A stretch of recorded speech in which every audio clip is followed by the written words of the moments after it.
नमस्कार दोस्तों, मैं प्रशांत सिंह आज आपके लिए अधिकारी वाला बैच के माध्यम से गुप्तकाल और पूर्व मध्यकाल की क्लास लेके आया हूँ। हम लोगों ने पिछली क्लास में क्या-क्या पढ़ा था? हम लोगों ने पिछली क्लास में मौर्य और मरणोत्तर भारत पढ़ लिया था। हम लोग के आखिरी टॉपिक था वो था खारवेल वंश, ठीक? राजा खारवेल का चेदी वंश या महामेघवाहन वंश। तो आज हम स्टार्ट करते हैं गुप्तकाल और पूर्व मध्यकाल। इसमें हम लोग देखेंगे कि चंद्रगुप्त और विक्रमादित्य के बारे में पढ़ेंगे, समुद्रगुप्त के बारे में पढ़ेंगे। फिर उसके बाद हम लोग आ जाएंगे पूर्व मध्यकाल में धीरे धीरे करके। उसमें हर्षवर्धन है हमारा साथ देगा। कश्मीर में कारकोटक वंश को देखेंगे। इस तरह हम अपनी क्लास समाप्त करेंगे। तो स्टार्ट करते हैं बिना देर किए। गुप्तकाल, ये गुप्त वंश जो थे, प्रारंभिक गुप्त राजा इनके जो थे श्रीगुप्त और जो घटोत्कच थे। श्रीगुप्त ने स्थापना की थी सिर्फ, लेकिन वास्तविक संस्थापक जो है चंद्रगुप्त फर्स्ट को माना जाता है। क्यों माना जाता है? क्योंकि इसी ने राज्य का विस्तार किया। प्रारंभ में ये लोग कुषाणों के सामंत सामंत रहे होंगे। श्रीगुप्त घटोत्कच छोटे क्षेत्र में राज करते थे, लेकिन चंद्रगुप्त मौर्य जब इनके यहाँ जन्म लिया तो उसने एक राज्य की स्थापना की। और कैसे राज्य की स्थापना की? उसने लिच्छवी राजकुमारी थी कुमार देवी, उनके साथ विवाह संबंध स्थापित किए उनके राज्य के साथ। और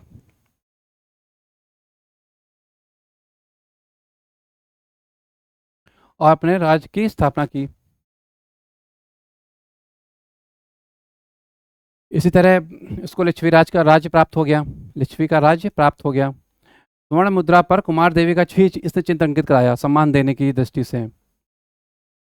और इसने एक गुप्त संवत स्थापित किया। जब इसने अपना राज तिलक हुआ तो उसी के साथ ही उसने एक गुप्त संवत 319 ईस्वी में स्थापित किया। इससे पता चलता है कि 319 ईस्वी में उसने अपने राज्य किया। इसका पुत्र था समुद्रगुप्त। काफ़ी पूछा जाता है ये समीक्षा अधिकारी के एग्जाम में। पीएसएस के एग्जाम में भी पूछा जाता है और समीक्षा अधिकारी के एग्जाम में तो आता ही आता है। गुप्तवंश क्योंकि इसलिए भी महत्वपूर्ण हो जाता है गुप्तवंश, क्योंकि मौर्यों के बाद किसी अन्य कुषाण आए, सातवाहन आए, और ये आपके कनिष्क लोग जो थे विदेशी लोग थे। स्वदेशी राजाओं के रूप में मौर्यों के बाद गुप्त वंश वालों ने ही स्थापित की। भारत का एकीकरण किया दोबारा किसी स्वदेशी राजा ने, इसलिए महत्वपूर्ण हो जाते हैं। और स्वर्ण युग की संज्ञा तो दी जाती है इनके काल को। समुद्रगुप्त जो थे 335 ईस्वी से 380 ईस्वी में आए।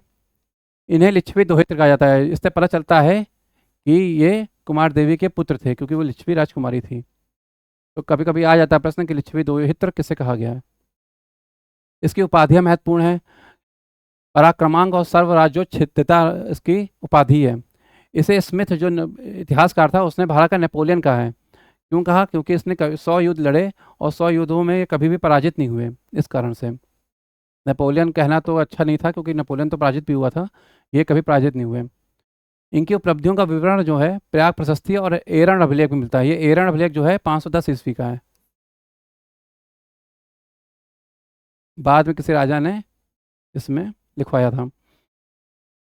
प्रयाग प्रशस्ति का जो लेखक है वो कौन है? हरिसेन है। हरिसेन जो था चंद्र समुद्रगुप्त का महासंधि विग्रहिक, विदेश मंत्री, महादंडनायक, रक्षा मंत्री और कुमारा मात्य था। मतलब सब कुछ था ये। हरिसेन इंपॉर्टेंट है, पूछा जाता है कि प्रयाग प्रशस्ति का लेखक कौन था, तो हरिसेन था।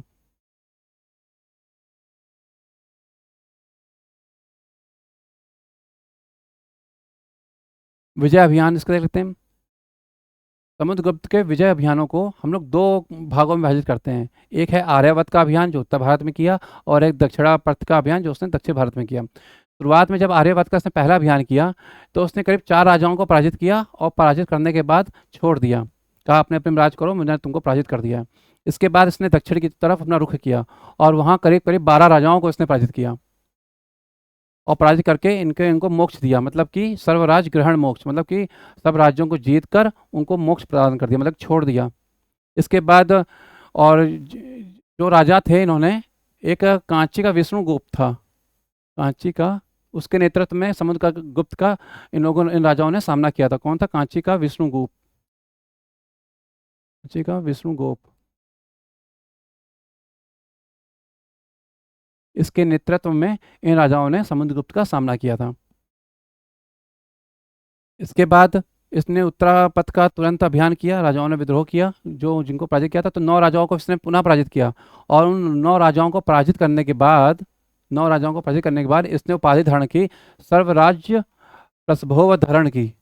ये सर्वराज्य ग्रहण मोक्ष है, ये भी कभी कभी पूछ सकते हैं। ये सर्वराज्य ग्रहण मोक्ष की उपाधि किसने धारण की थी? यह सर्वराज्य ग्रहण प्रसभोव धरण की उपाधि क्यों धारण की थी? इसके आगे इसने आठवीं राज्य पर भी विजय प्राप्त की। आठवीं राज्य कौन थे? गाजीपुर से जबलपुर के मध्य के जो छोटे छोटे राज्य थे उनको आठवीं राज्य कहते थे। और करीब 9 गणतंत्र बचे हुए थे। अधिकतर गणतंत्रों का उन्मूलन तो मौर्यों के समय हो चुका था, लेकिन कुछ गणतंत्र बचे हुए थे। मौर्यों ने केंद्रीकरण की सत्ता पर विश्वास करते थे, इसलिए उन्होंने गणतंत्रों को समाप्त कर दिया, क्योंकि राजा एक ही होना चाहिए जो एक ही सत्ता पर काबिज करें। तो 9 गणतंत्रों पर इन्होंने अधीनता स्वीकार की इसकी। अश्वमेघ शैली के इसने सिक्के चलाए। सर्वप्रथम अश्वमेघ यज्ञ इसने किया, इससे पता चलता है, तो ये भी इंपॉर्टेंट है। अश्वमेघ शैली के सिक्के चलाने का मतलब है कि इसने अश्वमेघ यज्ञ भी किया। ठीक है, ये पूछा जाता है किस गुप्त राजा ने सर्वप्रथम अश्वमेघ यज्ञ किया, तो समुद्रगुप्त का नाम आएगा। श्रीलंका के एक नरेश थे मेघवर्ण, उनको गया में बौद्ध विहार बनाने की अनुमति दी। पहले के राजा ये लोग बहुत करते थे इस तरह की चीज़ें। बौद्ध विहार को आप समझ लो कि एक तरह का राजदूत कार्यालय समझ लीजिए, ऐसा आप मान सकते हैं। कहीं बौद्ध विहार बना दिया, अपने बौद्ध भिक्षुओं को कह दिया कि जाइए वहाँ रहिए और उस राज्य के आसपास के अंदरूनी चीज़ों के बारे में पता करिए कि कैसे लोग रहते हैं, क्या करते हैं, इससे हम बाद में आक्रमण कर सकें। ऐसा होता है, आज भी ऐसी पॉलिसी अपनाई जाती है।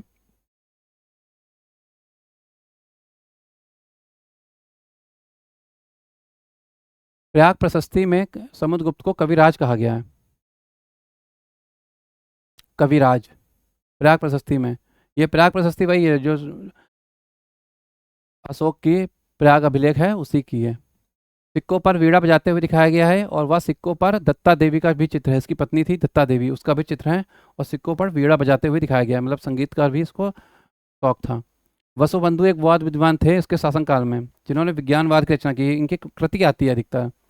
वसुबंधु नाम के की बौद्ध विद्वान जो थे, उनकी कृति क्या है, उनकी रचना क्या है, तो विज्ञानवाद है।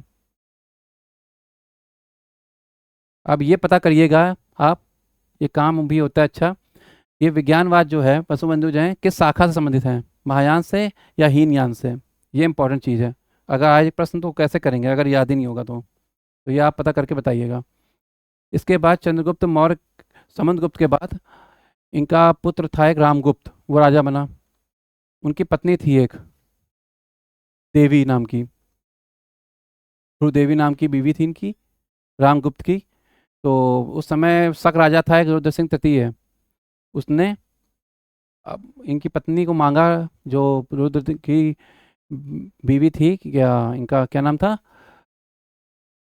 रामगुप्त की। इनके चंद्रगुप्त के बड़े भाई थे। तो चंद्रगुप्त ने इनकी हत्या कर दी, और इनके अपने भाई की तो हत्या की, साथ में राजा बन गए, और उन्होंने बाद में शक राजा रुद्र सिंह तृतीय को भी पराजित किया। इसीलिए शक को पराजित करने के बाद गुजरात में चांदी के सिक्के भी चलाए। वो गुजरात का या नासिक का शक राजा था, ये नहपान के बाद वही शक राजा था, इसका मतलब है। और भी रहे होंगे पीढ़ी दर पीढ़ी, तो बना।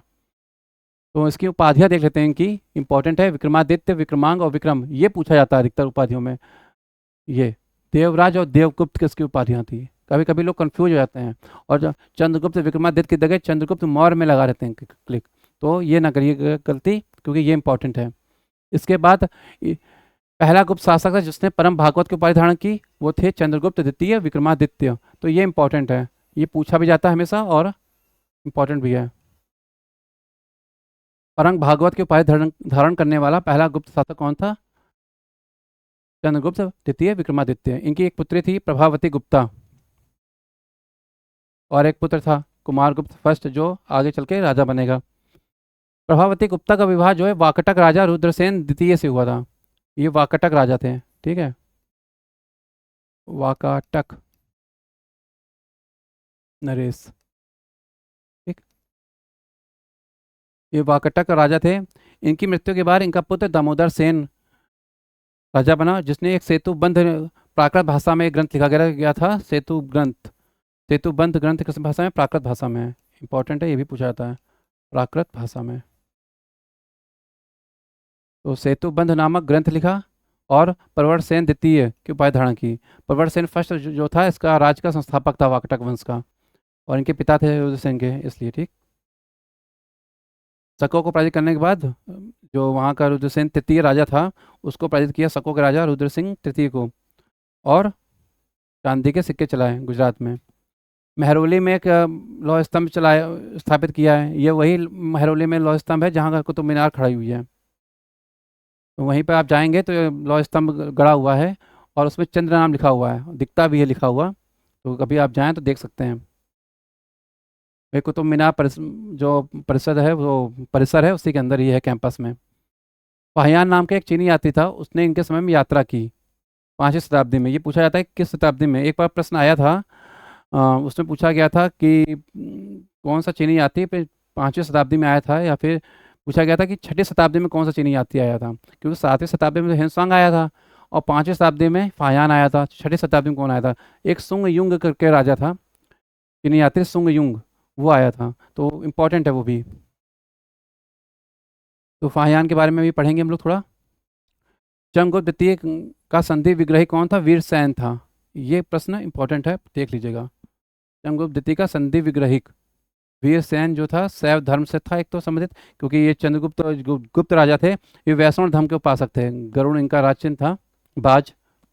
और ये वीरसेन जो था शैव धर्म का था, इसलिए इंपॉर्टेंट हो जाता है। चंद्रगुप्त के दरबार में 9, कहते हैं कि 9 रत्न थे। रत्न तो इम्पोर्टेंट होते हैं काफ़ी, तो इसलिए ये भी महत्वपूर्ण व्यक्ति थे 9। उनमें से ही एक कालिदास थे। कालिदास को दामोदर सेन की देखभाल करने के लिए भेजा था एक बार। दामोदर सेन की देखभाल करने के लिए कालिदास को भेजा था एक बार दरबार में। तो कालिदास थे। धन्वंतरी, इनकी रचना निघंटु है, धन्वंतरी की रचना। देवता कहते हैं, चिकित्सकों के देवता कहे जाते हैं। वारा मिहिर खगोल शास्त्री थे। अमर सिंह व्याकरणाचार्य थे। शंकु, वेताल भट्ट, घटकरपर, छपड़क और वरुचि। छपड़क की रचना फलक फलित जोशी है, ठीक। ये भी इंपॉर्टेंट है कि छपड़क की रचना पूछी जाती है, कौन सी है? फलित ज्योतिष, ठीक। तो ये भी पूछी जाती है, तो इसको भी ध्यान रखिएगा। आगे देखते हैं हम लोग। कालिदास के बारे में देखते हैं। कालिदास का जन्म जो था कश्मीर में हुआ, लेकिन इनकी शैली जो है विदर्भी मानी जाती है। भारत के शेक्सपियर कहे जाते हैं। तो काफ़ी बड़ी खासियत थे, संस्कृत के विद्वान थे काफ़ी। अपने उपमा के लिए जाने गए हैं। इनके ग्रंथ जो हैं संस्कृत में लिखे गए हैं, ना पाली ना प्राकृत में, ठीक है, याद रखिएगा। अपने उपमा के लिए जाने जाते हैं। इनके नाटक इंपॉर्टेंट है। अभिज्ञान शकुंतलम पहली ऐसी रचना है जिसका यूरोपीय भाषा में अनुवाद हुआ था। मालविकाग्निमित्रम और विक्रमोवसीयम और कुंतलेश्वर दूतम। मालविकाग्निमित्रम क्या है? इसमें मालविका और अग्निमित्र देख लेता हूँ। इसमें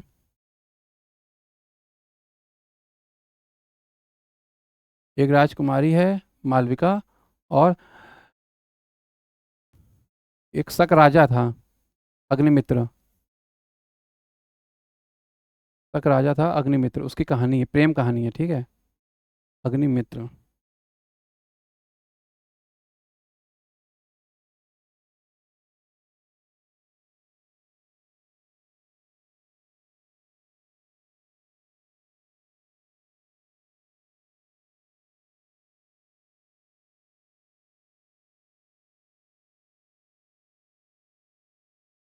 अग्निमित्र, ठीक।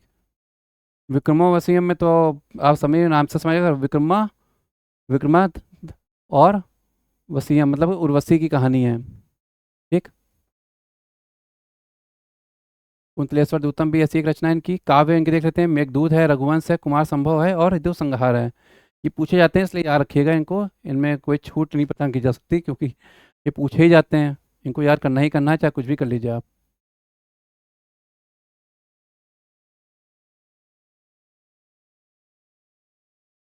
वारामिहिर ज्योतिषी थे, खगोल शास्त्री थे। इन्होंने पृथ्वी की परिधि का मापन किया सबसे पहले।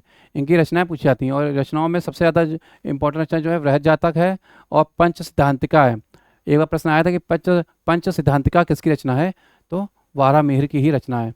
और बृहद जातक, ये इंपॉर्टेंट है, ये भी याद रखेगा। और फिर लघु जातक है, इनकी की हो जाएगी। धन्वंतरी, ये आयुर्वेद के देवता कहे जाते हैं। इनकी रचना क्या है? निघंटु। निघंटु किसकी रचना है? धन्वंतरी की है। फॉलोइंग द मैच में कभी कभी पूछ सकते हैं। अमर सिंह एक व्याकरणाचार्य थे। अमर कोश इनका ग्रंथ है। अमर कोश क्या है कि इनका ग्रंथ है, ठीक है। अमर कोश ग्रंथ है। अमर कोश क्या है? इनका ग्रंथ है। 12 प्रकार की भूमियों का उल्लेख है इसमें, और विष्णु के 39 अवतारों का भी उल्लेख किया गया है। 12 प्रकार की भूमियों में कैसी भूमियाँ आती हैं? जैसे आप ऐसे लिख दिएंगे, एक देव मात्रक भूमि है जैसे, और एक है अदेव मात्रक।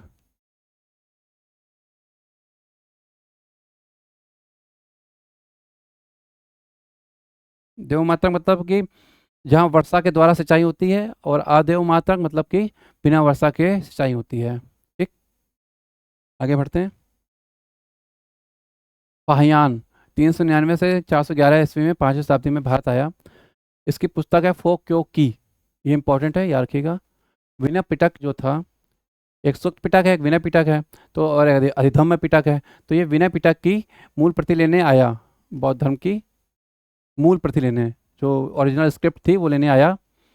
ये स्थल मार्ग से आया और जल मार्ग से वापस गया, चीन गया। चंद्रगुप्त द्वितीय का नाम उल्लेख इसने नहीं किया है। ठीक है, इसने बताया कि पूर्वी भारत में बौद्ध मत जो है पतनशील है, और इसका कुछ विवरण भी हैं, तो ये देख लेते हैं। कभी कभी ऐसे प्रश्न आ जाते हैं कि फाहियान के विवरणों में क्या चीज़ सत्य नहीं है या सत्य है, तो देख लेते हैं। आर्थिक रूप से भारत समृद्ध है, कहता है ये। फाहियान के अनुसार आर्थिक रूप से भारत समृद्ध था, अपराध न्यूनतम होते थे, घरों में ताले नहीं लगाते थे, झूठी गवाहियाँ नहीं दी जाती थी, मृत्युदंड का कोई प्रावधान नहीं था गुप्त काल में, बहुत कम ही दिया था। आज भी हमारे देश में देखिए मृत्युदंड कम दिया जाता है, ना के बराबरी है।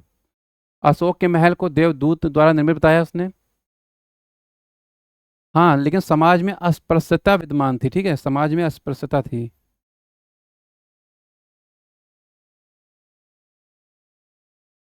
समाज में अस्पृश्यता थी। पूरे भारत में बौद्ध मत जो था पतनशील था, जैसे मैंने अभी बताया आपको, पूरे भारत में बौद्ध मत पतनशील था। कुमारगुप्त, ये चंद्रगुप्त विक्रमादित्य के बेटे थे। इनकी उपाधियाँ इंपॉर्टेंट हैं। महेंद्रादित्य उपाधि थी, परम भागवत की उपाधि इन्होंने धारण की। चंद्रगुप्त विक्रमादित्य के बाद सभी ने परम भागवत की उपाधि धारण की है और अश्वमेध यज्ञ किए हैं। तो ये चीज़ याद रखिएगा। पहला गुप्त राजा कौन था जिसने परम भागवत की उपाधि धारण की? वो थे चंद्रगुप्त द्वितीय विक्रमादित्य।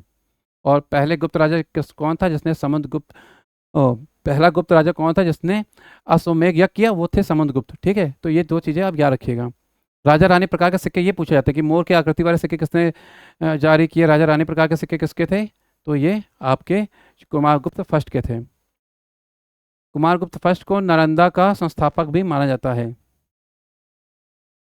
नालंदा जो पहले था, नाल नाम का एक गांव था, जो सारी नालंदा के जो गौतम बुद्ध के जो प्रिय शिष्य था सारिपुत्र, वो नालंदा के गांव का ही रहने वाला था। तो अशोक ने एक गांव दान किया था उसे, तो नाल नाम का गाँव था। ठीक है, तो इसलिए याद रखिएगा।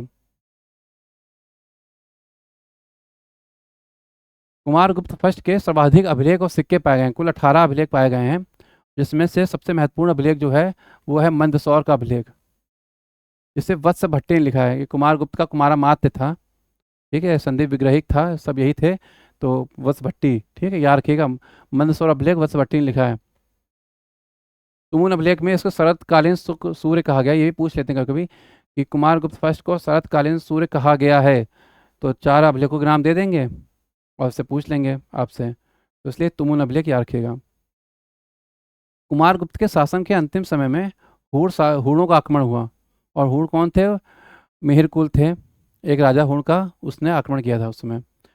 तो इनके पुत्र थे स्कंदगुप्त, उन्होंने इनका सामना किया हूणों का और इनको पराजित किया और कहा मलेच्छ, हूणों को ही मलेच्छ कहला है। स्कंदगुप्त अंतिम महान गुप्त राजा थे।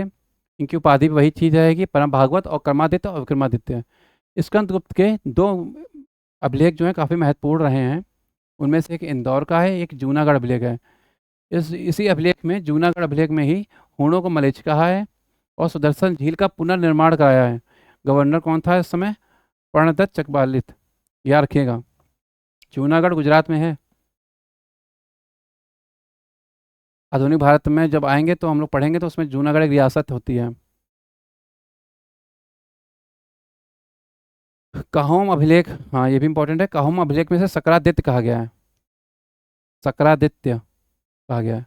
ठीक है, ये भी इंपॉर्टेंट है। और वृषभ शैली के सिक्के चलाए, ये भी इंपॉर्टेंट है। तो मतलब इस नोट्स, इन नोट्स में जो भी चीज़ें हैं हर चीज़ इंपॉर्टेंट है। मतलब ये तो नहीं कहेंगे कि इससे बाहर कुछ नहीं जाएगा, क्योंकि बाहर से बहुत कुछ चला जाता है कभी कभी। लेकिन अगर इतना भी करते हैं तो इससे ये रहता है कि चीज़ आपको याद रहती हैं, और याद रहना ही इम्पोर्टेंट होता है हर चीज़ में, क्योंकि बाकी चीज़ों के संयोजन से ही एक अच्छा विकल्प निकलता है, और वो विकल्प ही सिलेक्शन देता है, इसलिए इम्पोर्टेंट भी हैं ये चीज़ें। आगे बढ़ते हैं हम लोग। नेक्स्ट है नरसिंहगुप्त बारादित्य। ये परवर्ती गुप्त राजा हैं, मतलब स्कंदगुप्त के बाद जो उसका उत्तराधिकारी था, अयोग्य थे, कमजोर थे शासक। वो रहता है ना कि दादा परदादा ने कर दिया तो हम क्यों कुछ करें, तो वो ऐसी नालायकी उत्पन्न हो जाती है हर जगह। ये देखा गया है इतिहास में कि 2 या 3 पीढ़ियों के बाद जो वंश है दुर्बल होने लगते हैं। परवर्ती गुप्त राजा हुड़ मिहिर कुल को पराजित किया इसने, भी हुड़ शासक जो था मिहिर कुल को पराजित किया था, ठीक है। भानुगुप्त एक गुप्त राजा था, इसी का एरन अभिलेख है जो 510 ईस्वी में लिखाया था। इसमें भी बताया था मैंने आपको समुद्रगुप्त की उपलब्धियां हैं, तो एरन अभिलेख है, ठीक है। सती प्रथा का पहला अभिलेख ही ये साक्ष्य है, इसलिए इंपॉर्टेंट है ये। और क्यों है? सॉरी, सामंत गोपराज की जो पत्नी थी वो सती हो गई थी, इस कारण से ये इंपॉर्टेंट है।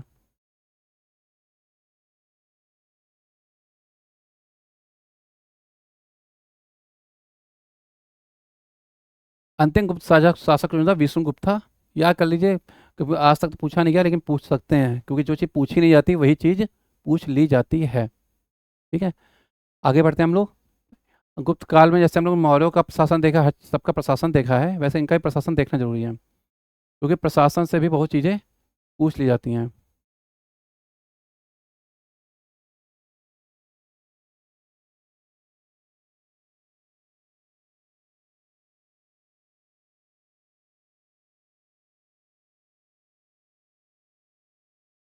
कभी कभी जिस प्रश्न की उम्मीद नहीं होती ना वही चीज़ आ जाती है, सोचते हैं कि इसको पढ़ें कि ना पढ़ें, और नहीं पढ़ते हैं और वही एग्जाम में आ जाता है, इसलिए भी इम्पोर्टेंट है। प्रशासन देखते हैं, इनके नौकर शाह जो थे वो कुमारा मात्य कहे गए। कुमारा मात्य, जैसे मौर्य काल में महामात्य चलता था, वैसे इनके काल में कुमारा मात्य चला, है ना, नौकर शाह, वहाँ महामात्य चलते थे। इनके जो अधिकारी थे इनमें महा उपसर्ग की उपाधि धारण करते थे। इन्होंने जो इनका साम्राज्य था विकेंद्रीकृत था, लोग और भी लोग जो थे वो सहयोग करते थे। मौर्य काल में ऐसा नहीं था। ये इंपॉर्टेंट प्रश्न है, ये पूछा भी जा सकता है। साम्राज्य किन भागों में विभक्त थे पूछे जाते हैं, सबके पूछे जाते हैं। तो भुक्ति विषय वीथि पेठ ग्राम में। भुक्ति क्या है? स्टेट है, आप समझ लीजिए, प्रांत है आपका। विषय डिस्ट्रिक्ट हो गया। वीथि तहसील समझ लीजिए, या फिर आप समझ लीजिए छोटा कस्बा, है ना। और पेठ उससे छोटी इकाई, और ग्राम सबसे छोटी इकाई, तो इसलिए इसको भी याद रखिएगा, इंपॉर्टेंट है, पूछा जा सकता है। भुक्ति विषय वीत पेट ग्राम, और इसी क्रम में ही रहेगा। जैसे यूपी है तो यूपी के अंदर जिले हैं, जिले के अंदर तहसील है, तहसील के अंदर और भी चीज़ें आती हैं, फिर ग्राम आ जाते हैं, तो वैसे ही है ये सब। सारा प्रशासन वैसे ही चलता है, फिर नाम परिवर्तित होते हैं। इनके अधिकारी कौन कौन से थे, ये इंपॉर्टेंट कभी पूछा जाता है। जैसे महाबलाधिकृत सेनापति है। महासंधि विग्रही कौन है? विदेश मंत्री है। महापीलुपति कौन है? हाथी सेना का अध्यक्ष, ये इंपॉर्टेंट है, पीलुपति। और महाअक्ष पटलित जो है लेखा जोखा देखता है। एक ध्रुवाधिकरण नाम का अधिकारी था, वो राजा से संबंधित कागजात देखता था। ध्रुवाधिकरण, तो ये भी इंपॉर्टेंट है। ध्रुवाधिकरण और राजस्व से संबंधित हिसाब किताब देखता था ये। आगे बढ़ते हैं हम। आर्थिक स्थिति देख लेते हैं इनका। एंशंट हिस्ट्री में अगर पूछा जाता है तो ऋग्वेद से पूछ लेते हैं कुछ, वैदिक काल से पूछते हैं कुछ, कुछ हड़प्पा से पूछेंगे, कुछ आपसे प्री हिस्टोरिक के बारे में पूछ लेंगे जो इनके महत्वपूर्ण स्थल हैं। हड़प्पा में भी पूछते ही पूछते हैं, क्योंकि हड़प्पा भी इम्पोर्टेंट है। कितने लोग दफनाए गए, कितने लोग दफनाए, 3 दफनाए कहाँ गए, कहाँ 4 दफनाए गए, कौन सा नगर है जो 3 भागों में विभक्त है? धौलावीरा 3 भागों में विभक्त है। और ये सही चीज़ें हैं। आर्थिक रूप इनका देख लेते हैं हम लोग। अमर कोश के बारे में बताया था, व्याकरणाचार्य थे इनकी। अमर सिंह की रचना कौन सी है? अमर कोश, ये किसकी रचना थी? अमर सिंह की रचना है।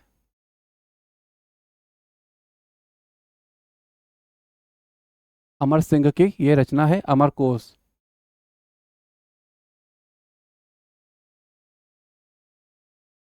अमर सिंह की रचना है, अमर कोश।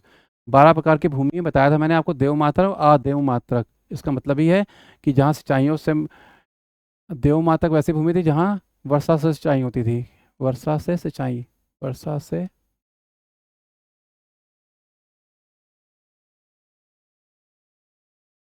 अदेव मात्रक आप समझ जाएंगे अब कि जहाँ बिना वर्षा के सिंचाई होती थी, नदियों के द्वारा करते होंगे।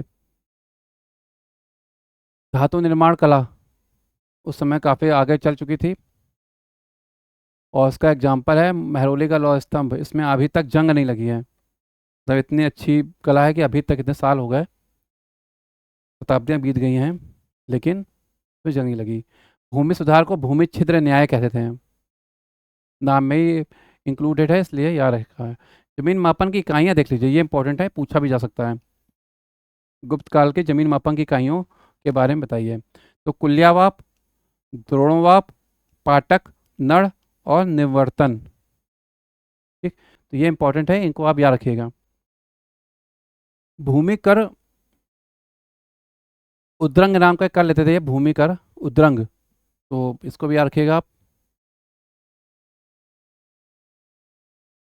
विदेश व्यापार ईरान, रोम, चीन, मिस्र सभी से करते थे। हड़प्पावासी भी व्यापार करते थे, ये भी करते थे भाई। हड़प्पावासी ईरान और मिस्र तो करते ही थे। स्वर्ण मुद्रा दिनार थी इनकी, रोमनों की द्रम के अनुकरण पर एक मुद्रा बनाई इन्होंने, दिनार। तो ये पूछ सकते हैं कि किसके अनुकरण में बनाई, तो रोमनों की द्रम की मुद्रा के अनुकरण। चांदी की मुद्रा को रूपक कहा जाता था, गुप्तकालीन मुद्रा थी रूपक। नगर प्रशासन देखिए, विकेंद्रीकरण का एग्जाम्पल है ये। नगरों को पुर कहते थे, और नगर प्रमुख क्या होता था, पुरवाल। जाहिर सी बात है नगर प्रमुख होगा पुरवाल, क्योंकि नगर हैं पुर। समितियाँ इंपॉर्टेंट है। प्रशासन स्तर में कुल 4 समितियाँ थी। कितनी समितियाँ थी, कुल 4।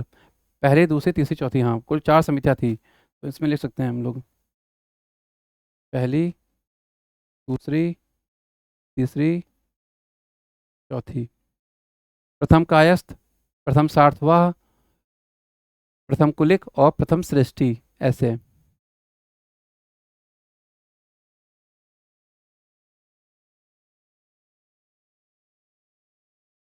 सुनने में आया है कि बिहार बीसीएस का फॉर्म आने वाला है आज या कल में, इसका नोटिफिकेशन जल्दी ही जारी हो जाएगा।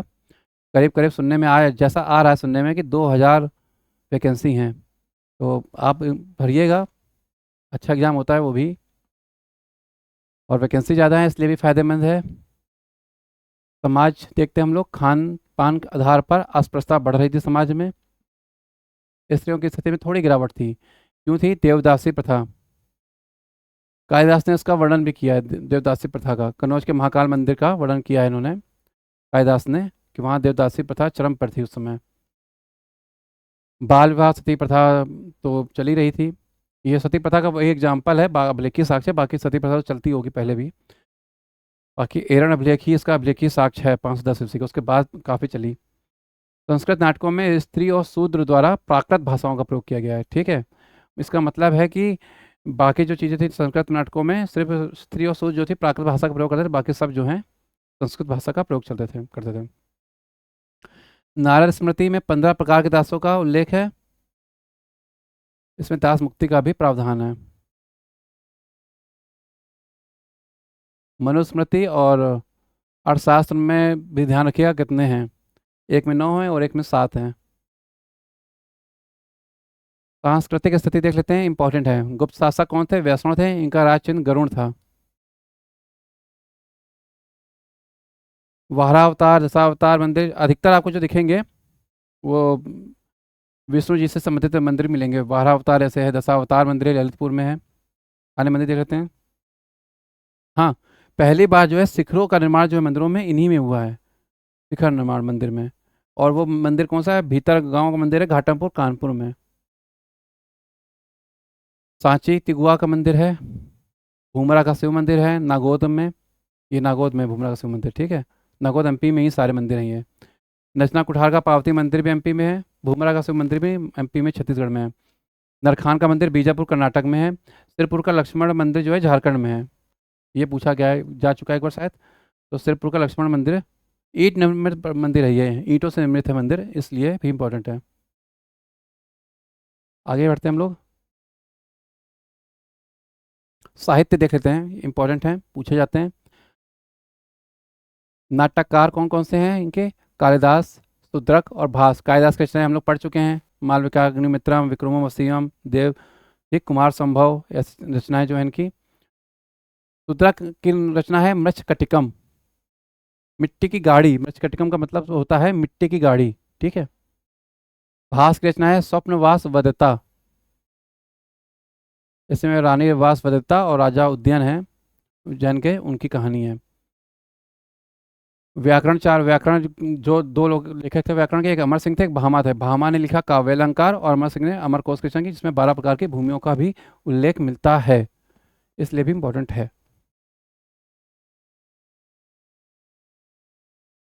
पंचतंत्र इम्पोर्टेंट है कहानी। ये पंचतंत्र जो रचना है विष्णु शर्मा की रचना है। इसमें जानवरों के माध्यम से बताया गया है नीति कैसी होनी चाहिए, नीतियों पर, नीति शास्त्र का एक ग्रंथ है ये भी तरह से। नीति सार कामंदक की रचना है, नीति सार। इसमें मंत्रियों और अमात्य के बीच मध्य अंतर बताया गया है। तो ये अभी तक पूछा नहीं गया, लेकिन इंपॉर्टेंट चीज़ है कि मंत्रियों और अमात्यों के मध्य अंतर क्या है, ये नीति सार में बताया है कामंदक द्वारा। वैज्ञानिक देख लेते हैं गुप्त काल में कौन कौन से थे। गुप्त काल में एक वैज्ञानिक थे आर्यभट्ट, इनकी रचना कौन कौन सी है? आर्यभट्टियम और सूर्य सिद्धांत। इन्होंने शून्य और दशमलव का उल्लेख किया, खोज नहीं की है, याद रखिएगा। किसी भारतीय ने खोज की है ये तो सच है, उल्लेख किया है इसका मतलब ये नहीं कि इन्होंने ही खोज की है। हो सकता है किसी आर्यभट्ट ने की हो सकता है उनका नाम भी आर्यभट्ट ही रहा हो। और इन्होंने पाई का मान पहले बताया, ये इंपॉर्टेंट है, ठीक है। पाई का मान तो इन्होंने बताया। वारामिहिर, ब्रह्मगुप्त, ब्रह्म सिद्धांत और रचना की। न्यूटन के पहले इन्होंने गुरुत्वाकर्षण की व्याख्या कर दी थी, बस प्रैक्टिकल नहीं किया था इस कारण से। अष्टांग हृदय इंपॉर्टेंट ग्रंथ है वाग्भट का, यह आयुर्वेद ग्रंथ है। वाग्भट का अष्टांग हृदय है।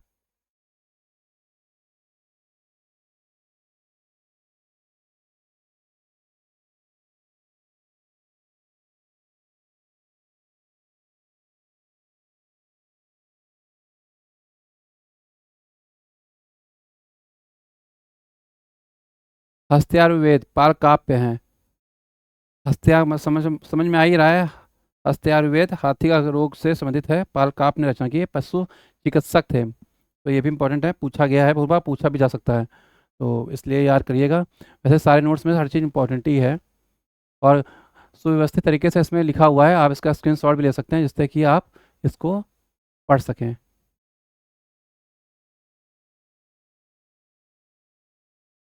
पूर्णों के बारे में थोड़ा पढ़ लेते हैं क्योंकि इन्होंने आक्रमण किया है। ये चीन के निवासी थे, जैसे शक और कुषाण थे वैसे ही ये भी हूण भी थे चीन के निवासी। कुषाण भारत में कैसे आए? हूणों से पराजित होकर आए थे, ठीक है। और शक भारत में कैसे आए? वो कुषाणों से पराजित होकर चीन से आए थे। तो शक और कुषाण जो थे वो भी चीन के निवासी थे। तो हूण के दो प्रसिद्ध राजा हुए हैं, एक तोड़माल और एक मिहिरकुल। तोड़माल के समय वही चंद्रगुप्त और स्कंदगुप्त लोग थे, ठीक है। राजधानी इसके सियालकोट या साकल थी, ये शैव मत का अनुयायी था। मिहिरकुल को पराजित किसने किया? देखिए, यशोधर्मा, मालवा के राजा था यशोधर्मा। और नरसिंह गुप्त गुप्त बारादित्य गुप्त वंश के थे। बौद्धों के कट्टर शत्रु बताया है, हिंसांग ने कहा है कि ये जो मिहिर कुल था बौद्धों का कट्टर शत्रु है, हिंसांग के अनुसार। सहमत करने ही था, हो सकता है कट्टर शत्रु हो।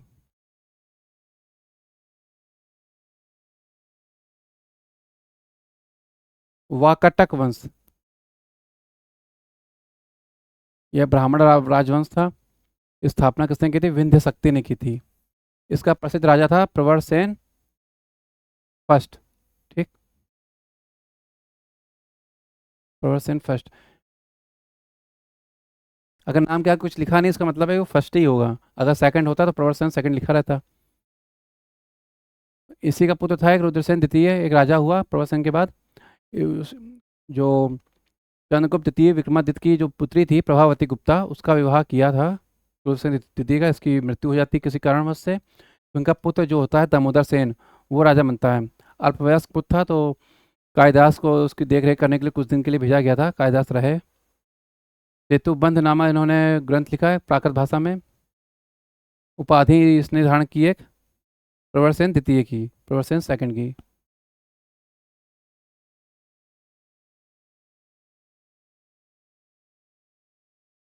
गुप्त वंश को स्वर्ण काल की संख्या इसलिए दी जाती है क्योंकि कला के कारण से, ना कि पूरे उसके। ठीक। कहना अजंता एलोरा बाघ की गुफाएं गुप्तकालीन है। अजंता एलोरा की गुफाएं आप नासिक महाराष्ट्र में देख सकते हैं, और बाघ की गुफाएं जहाँ हैं एमपी में। अजंता, अजंता के चित्र देख लेते हैं। कभी कभी पूछे जाते हैं कि गुफा संख्या 16 में क्या है, 17 में क्या है, 1 2 में क्या है ना, तो ये इंपॉर्टेंट है। तो देख लेते हैं सुरक्षित चित्र कौन कौन से हैं गुफा संख्या के। तो पहली गुफा संख्या, दूसरी, 9वीं, 10वीं, 16वीं, 17वीं और 19, इन गुफाओं संख्या के चित्र जो हैं पूर्ण रूप से सुरक्षित हैं। बाकी भी होंगे जो, क्योंकि 35 गुफाएं कुल पाई गई हैं अजंता में, और वो सभी के सभी सुरक्षित हैं। ठीक है, कुल 35 गुफाएं याद रखिएगा। अलोरा में कुल 29 गुफाएं हैं, बाग में कुल 7 हैं गुफाएं, 7। गुफा संख्या 16, 17 और 19 जो हैं गुप्तकालीन हैं। गुफा संख्या 16 ही इंपॉर्टेंट भी है, मरणासन राजकुमारी के चित्र है, और गुफा संख्या 17 को तो चित्रणशाला की संख्या कही गई है। इसमें महात्मा बुद्ध के गृह त्याग का चित्रण है, कि महात्मा बुद्ध गृह त्याग कर रहे हैं, उनका बेटा और उनकी पत्नी जो हैं यशोधरा और राहुल, वो सो रहे हैं, तो इसलिए भी इम्पोर्टेंट है। काफ़ी अच्छा मार्मिक चित्रण किया गया है, इस कारण से ये चित्रणशाला कहा गया है, तो ये इंपॉर्टेंट है इसलिए। तो गुफा संख्या 16 और 17 इंपॉर्टेंट है ही। और गुफा संख्या पहला, दूसरा, 7वीं शताब्दी के हैं। गुफा संख्या 9, 10 प्रथम शताब्दी के हैं। गुफा संख्या 10 देख लीजिए, इसमें जातक कथाओं का वर्णन किया है, कुछ कुछ कुछ जातक कथाएं दिखाई गई हैं चित्रों के माध्यम से, तो ये। और गुफा संख्या 9 जो है, इसमें बौद्ध भिक्षु जो हैं स्तूप की ओर जाते हुए दिखाए जा रहे हैं, ये प्राचीन है। 9 10 के चित्र जो हैं प्राचीन काल के हैं। ठीक है, तो इसमें बौद्ध भिक्षु जो हैं स्तूप की ओर जाते हुए दिखा रहे हैं कि बौद्ध भिक्षु हैं और स्तूप की ओर जा रहे हैं, तो इसलिए इम्पोर्टेंट है। आगे देखते हैं हम लोग। एलोरा, कुल 35 गुफाएं हैं। ठीक। अजंता में कुल 29 गुफाएं हैं, सॉरी गलत हो गया था। एलोरा में कुल 35 गुफाएं हैं। 3 गुफाएं समूह हैं के हिंदू ब्राह्मण, मतलब पहले हिंदू वंश तो था, हिंदू धर्म ही नहीं था, ब्राह्मण धर्म चलता था, तो ब्राह्मण मंदिर है, बौद्ध मंदिर है और जैन मंदिर है। ठीक है, ये कुछ नहीं है। ये लिखते समय थोड़ी खिचड़ी पक गई थी ना, वो बिखर गई, तो वो है। ठीक है, गुफा संख्या 16 में ही कैलाश मंदिर है, जिससे पर आगे आने वाले समय में एक राष्ट्रकूट राजा होंगे कृष्ण प्रथम, वो बनवाएंगे। ठीक है,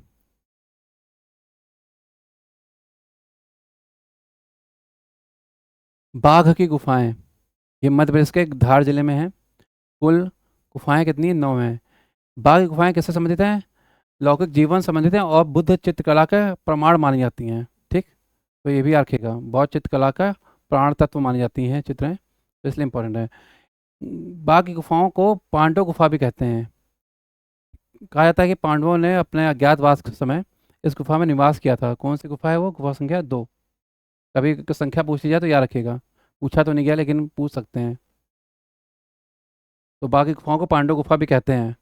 ठीक है, तो गुफा संख्या 2 है। तो आगे बढ़ते हैं हम लोग।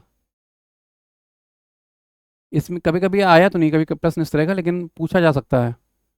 ईसीएस में तो शायद एक बार आया भी है ऐसा, ऐसे इसी तरह का प्रश्न। तो इनको देख लेते हैं। विक्रम संवत जो है, विक्रमादित्य ने 5700 ईस्वी में 57 ईस्वी में स्टार्ट किया था। शक संवत जो है कनिष्क ने 78वीं ईस्वी में, 18वीं शताब्दी में स्थापित किया था। ठीक है, 28 ईस्वी है, वो 57 AD है। तो इन दोनों में अंतर देखा जाता है तो 135 वर्ष का निकलता है, और अंतर कैसे निकलता है ये इंपॉर्टेंट है। तो वर्तमान कैलेंडर में अगर आप 57 जोड़ते हैं, मतलब कि विक्रम संवत में अगर आप 57 जोड़ते हैं, तो आपको विक्रम संवत मिलता है। जैसे 2024 में अगर आप 57 जोड़ेंगे, तो इस समय विक्रम संवत कौन चल रहा है, 2081 चल रहा है। ठीक, और अगर आपको शक संवत चेक करना है, ये सरकारी कैलेंडर में यूज होता है शक संवत। ठीक है, तो इसमें 78 आप घटा देंगे 2024 में, तो 1946 आ जाएगा। और जब इन दोनों को घटा देंगे, 2081 और 1946 को, तो 135 ईयर्स आंसर आपका सामने आ जाएगा। तो ये याद रखिएगा कि वर्तमान जो साल है उसमें 57 जोड़ने पर विक्रम संवत और वर्तमान साल में 78 घटाने पर शक संवत मिलता है, और इन दोनों के अंतर ही मिल जाएगा आपको। आगे बढ़ते हैं हम लोग। अब आ जाते हैं हम लोग पूरे मध्यकाल में।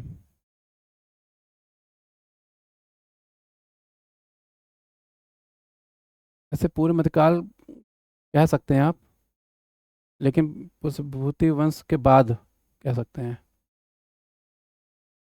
इसे वर्धन वंश के नाम से भी जाना जाता है, पुष्पभूति वंश को। इसका संस्थापक था पुष्पभूति, उसी के लिए पुष्पभूति वंश। ठीक। राजधानी इनकी थानेश्वर थी, हरियाणा के आसपास का क्षेत्र है जहाँ तक है। प्रभाकर वर्धन जो इनका वास्तविक संस्थापक था, स्थापना तो पुष्पभूति ने की थी, लेकिन वही कहते हैं ना वास्तविक संस्थापक मतलब कि पूरी तरह से राज बना के रहने लगे, स्थापित हो गए कि अब हम यहाँ से नहीं जाएंगे, कोई हटाने की हिम्मत नहीं कर सकता। रजिस्ट्री करा ली एक तरह से अपने नाम जमीन की। इनके दो पुत्र थे, राजवर्धन और हर्षवर्धन, और एक पुत्री थी राजश्री, जिसका विवाह एक मौखरी राजा ग्रहवर्मा से हुआ था। इसकी हत्या जो थी एक गौड़ वंश का शासक था, शशांक, बंगाल में। ये शशांक जो था बंगाल का शासक था। और देवगुप्त थे, ये उत्तर गुप्त शासक कहे जाते हैं इनको, ये उत्तर गुप्त शासक थे। ठीक है, उत्तर गुप्त शासक।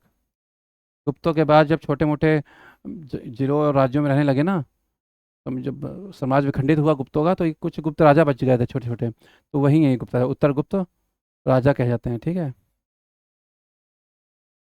इन दोनों ने मिलकर मौखरी राजा गृहवर्मा की हत्या कर दी। ये कनौज का राजा था गृहवर्मा। और इसी बात में राजवर्धन जो था वो भी गया, और उसको भी, उसकी भी हत्या इन दोनों ने कर दी, शशांक और देवगुप्त ने। बहन कहीं चली गई, गायब हो गई, क्योंकि चली गई पहाड़ियों में, चलती चली जा रही है। तो वहाँ पे एक वहाँ भिक्षु मिलता है, बताता है कि हर्षवर्धन को कि यहाँ तुम्हारी बहन है। तो उससे प्रभावित होते हैं किसी बात के, उस बौद्ध भिक्षु से। तो बाद में हर्ष जो है बौद्ध मत का निवय बन जाता है। पहले वो भी शिव का उपासक होता है। राजवर्धन की उपाधि कभी कभी पूछ ली जाती है, तो परम स्वागत उपाधि की थी। परम स्वागत का अर्थ होता है बुद्ध का महान भक्त। ठीक।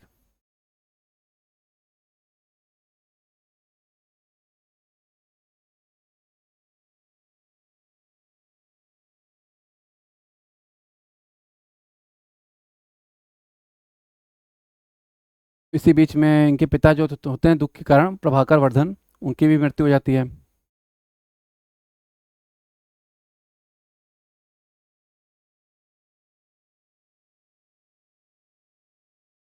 हर्ष जो था थानेसर का राजा बनता ही बनता है, साथ में उससे कन्नौज का भी राजा बनना पड़ता है, जो आगे आने वाले समय में, और इस समय भी हर्ष की राजधानी होती है कन्नौज।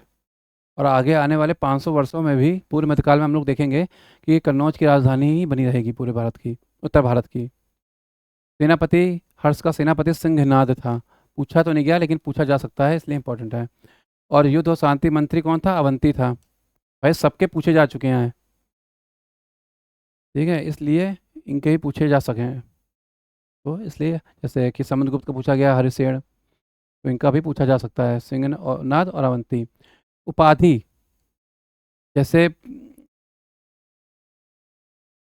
उपाधि इनकी है सकल उत्तरापथ नाथ। एक के सकरादित्य थी स्कंदगुप्त की जैसे ना, वैसे इनकी उपाधि है सकल उत्तरापथ नाथ की। और परम महेश्वर, बांसखेड़ा लेख में कहा गया है परम महेश्वर। ठीक है, शिव का महान भक्त होता है परम महेश्वर। इसकी उपाधियों का वर्णन कहाँ है, ये पूछा जाता है कि हर्षवर्धन की उपाधियों का वर्णन किसमें है। 16 साल की उम्र में राजा बन गया था हर्ष। हर्षचरित बाणभट्ट इसका दरबारी लेखक था। हर्षचरित उसने लिखी। सीयूकी हेनसांग के ग्रंथ में इसकी उपलब्धियाँ मिलती हैं। हर्षवर्धन का कपा पात्र था, दरबार में रहा काफ़ी समय तक, 10-12 साल तक रहा राज्य में हर्षवर्धन के, इस कारण से सीयूकी। मधुबन, श्रावस्ती और बांसखेड़ा अभिलेख तो है ही, जहाँ परमेश्वर कहा गया है, तो उपलब्धि इसमें भी मिलती है। प्रारंभ में शिव और सूर्य का उपासक था, बाद में बौद्ध मत बना। मैंने बताया था आपको किस तरह ये बौद्ध मत में दीक्षित हुए। हर्ष ने 3 नाटक लिखे। हम लोग अधिकतर किताबों में 2 नाटक पढ़ते हैं, आप लोगों ने भी पढ़े होंगे सिर्फ नागानंद और रत्नावली, मेरे ख्याल से सिर्फ ये 2 नाटक पढ़े होंगे, और एक प्रियदर्शिका भी पढ़ा होगा, है ना। तो नागानंद, रत्नावली और प्रियदर्शिका, ये 3 नाटक इंपॉर्टेंट है, पूछे जाते हैं क्योंकि आगे का। इसका वाणभट्ट जो था दरबारी राज कवि था। इसने 2 नाटकों की रचना की, हर्षचरित और कादम्बरी। हम लोग तो अभी तक यही पढ़े हैं, लेकिन तीसरा एक नाटक था पार्वती परिणय, ये भी वर्ण भट्ट ने लिखा है, इसलिए ये भी याद रखिएगा, ठीक है। मयूर शर्मा जो थे वो सूर शतक लिखे इन्होंने, मयूर शर्मा ने। मतंग दिवाकर एक चंडाल विद्वान था, वो भी इसके दरबार में रहता था, हर्षवर्धन के। हर्ष उत्तर भारत में तो काबिज हो चुका था। बंगाल हर्ष अपनी बहन के पति की मृत्यु को बदला लिया उसने हर्ष देवगुप्त से, और जो गौड़ शासक शशांक था बंगाल का, उससे। लेकिन जब तक शशांक जीवित रहा बंगाल में, तब तक ये हर्षवर्धन जो है बंगाल पर अधिकार ना कर सका, ठीक है, या अपना आधिपत्य स्थापित ना कर सका। लेकिन शशांक की मृत्यु के बाद उसने उस पर भी कब्जा किया। कश्मीर के राजा से भी इसके अच्छे संबंध थे, मित्र थे कश्मीर के राजा भी इसके। हेनसांग, तो आगे प्रश्न आ जाए कभी क्वेश्चन कि कश्मीर के राजाओं से संबंध हर्ष के मैत्रीपूर्ण थे क्या दुश्मनी वाले, तो मैत्रीपूर्ण संबंध थे, ठीक है। हेनसांग चीनी जाति था, ग्रंथ बता चुका हूँ आपको, सियूकी है। इसका नाम कहेंगे हुआन सुआंग भी मिलता है, ठीक है, युआन चुआंग, तो ये भी याद रखेगा हेनसांग का। इसका एक मित्र था ह्यूली, उसने हेनसांग की जीवनी लिखी है। हेनसांग की जीवनी किसने लिखी है? ह्यूली ने लिखी है। भारत को हेनसांग ने यिनंतू कहा है, ये भी इंपॉर्टेंट है कि हेनसांग ने भारत को क्या कहा है, तो ये नंतू कहा है।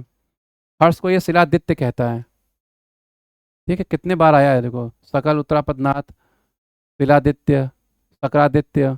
अभी हम लोग आगे आने वाले समय पढ़ेंगे सकल उत्तरापद स्वामिन, अभी आएगा, देखिएगा कहाँ आता है। पुलकेशन द्वितीय बदामी का राजा था, उससे उसने इनको पराजित किया, हर्षवर्धन को, और एक ऐहोल अभिलेख स्थापित किया जिससे रवि कीर्ति ने लिखा बीजापुर कर्नाटक में। तो ये पूछा था कि ऐहोल को अभिलेख किसने लिखा, तो रवि कीर्ति ने लिखा, तो ये भी इंपॉर्टेंट है। जो हेवसांग है वो हर्ष के साथ साथ पुलकेशन द्वितीय बदामी के राजा और नरसिंह वर्मन महामल्ल जो पल्लव राजा है उसकी भी प्रशंसा करते हैं, महामल्ल की, ठीक। नालंदा विश्वविद्यालय में इसने अध्ययन किया और अध्यापन भी किया है कुछ समय हेवसांग ने। अब हम लोग आते हैं पूर्व मध्यकाल में। इसमें कुछ चीज़ें इंपॉर्टेंट है बस, जैसे कन्नौज का त्रिपक्षीय संघर्ष, बाकी कहानियों से हमें मतलब नहीं है, हमको सिर्फ उतने से मतलब है जिसमें से हमारा एग्जाम निकल सकता है।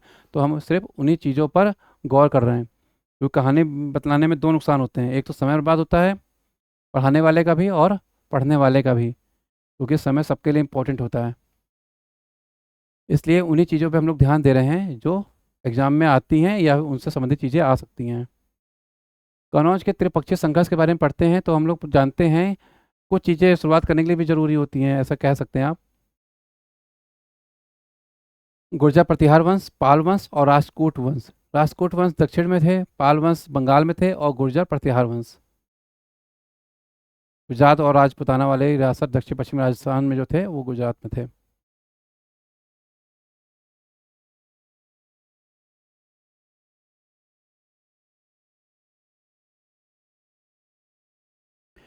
गुर्जर प्रतिहार वंश के बारे में देख लेते हैं कुछ। वास्तविक संस्थापक कौन था? नागभट्ट फर्स्ट था। इनके बारे में बहुत ध्यान से आप लोग पढ़िएगा क्योंकि ये इम्पोर्टेंट भी है, ठीक। वास्तविक संस्थापक कौन था? नागभट्ट फर्स्ट। गुजरात व राजपुताना जो कहा जाता है दक्षिण पश्चिमी राजस्थान का क्षेत्र, वहाँ थे। गुर्जर प्रतिहार जो थे स्वयं को लक्ष्मण की संतान बताते हैं, क्यों? क्योंकि प्रतिहार, प्रतिहार का मतलब होता है उनका, मतलब कि द्वारपाल, एक तरह से समझ लीजिए आप, है ना।